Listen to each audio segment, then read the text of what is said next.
లోకేష్ ఆ మధ్యన వెళ్ళొచ్చిన తర్వాత తమిళనాడు వాళ్ళ బోట్లు వీళ్ళు పట్టుకొచ్చారు, బంధించి పట్టుకొచ్చారు మత్స్యకారులే. పోలీసులు పని చేయట్లేదు అనేసి, మెరైన్ పోలీసులు పని చేయట్లేదు, దాన్ని వీళ్ళు విడిపించేశారు.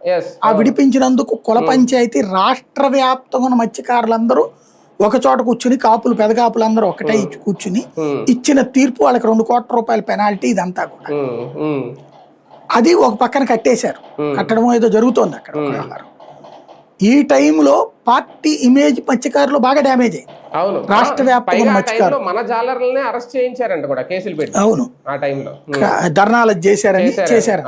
అది కొంచెం అంటే మత్స్యకారులు అక్కడే కాదు, ఈవెన్ మీకు చీరాల దగ్గర రిసార్ట్లు కడతా సముద్రానికి ఇట్లా వంపు ఉంటది, ఇది వెళ్ళడానికి.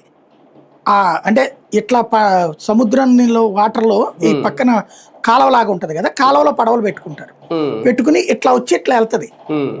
దాన్ని పగల కొట్టేశారు, మత్స్యకారులకి దెబ్బతీసేశారు, రిసార్ట్ కట్టారు. గుంటూరుకు సంబంధించిన ఎమ్మెల్యే వాళ్ళ హస్బెండ్ ఎవరో అక్కడ రిసార్ట్స్ కడుతున్నారని వాళ్ళు అక్కడ ధర్నాలు చేశారు. రోడ్ల మీద రచ్చరచ్చ జరిగింది. అక్కడ మత్స్యకారులు రోడ్డు ఎక్కారు కొన్ని రోజుల పాటు. కొల్లేరు దగ్గర నడుస్తున్న కథలు వేరువేరుగా ఉన్నాయి. మత్స్యకారులకి రాష్ట్ర వ్యాప్తంగా ఒక నెగిటివ్ ఉంది. ఒకే ఒక ఆస్పెక్ట్ లో కరెక్ట్ ఏంటంటే, జగన్ టైంలో 10,000 ఇచ్చేవాళ్ళు ఏడాదికి ఈ గ్యాప్ టైంలో, ప్లస్ 9 రూపాయలు లీటర్ డీజిల్